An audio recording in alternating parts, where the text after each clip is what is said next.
പീച്ചി ഡാമിന്റെ വൃഷ്ടിപ്രദേശത്ത് കഴിഞ്ഞ ഏതാനും ദിവസങ്ങളിലായി അനുഭവപ്പെടുന്ന കനത്ത മഴ മൂലം ഡാമിലെ ജലനിരപ്പ് ഉയർന്ന സാഹചര്യത്തിൽ ജൂലൈ 29 പരമാവധി 12 ഇഞ്ച് കൂടി തുറക്കുന്നതിന് അനുമതി നൽകിയിരുന്നു.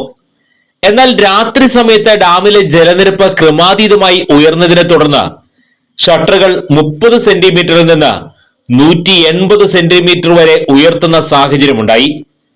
തുടർന്ന് മണലിപ്പുഴയിൽ ക്രമാതീതമായി ജലനിരപ്പ് ഉയർന്നു. പല പ്രദേശങ്ങളിലും വെള്ളക്കെട്ടുണ്ടാവുകയും ആളുകളെ മാറ്റിപ്പാർപ്പിക്കേണ്ടിയും വന്നു. ഈ സാഹചര്യത്തിൽ ഡാമിൽ നിന്ന് തുറന്നുവിടേണ്ട ജലത്തിന്റെ അളവ് മുൻകൂട്ടി കണക്കാക്കി ഡാം മാനേജ്മെന്റിൽ വീഴ്ച ഉണ്ടായിട്ടുണ്ടോ എന്ന് പരിശോധിച്ച് റിപ്പോർട്ട് സമർപ്പിക്കുന്നതിന് തൃശൂർ സബ് കളക്ടർ മുഹമ്മദ് ഷഫീഖിനെ നിയോഗിച്ചതായി ജില്ലാ കളക്ടർ അർജുൻ പാണ്ഡ്യൻ അറിയിച്ചു. News desk Puthukkad news.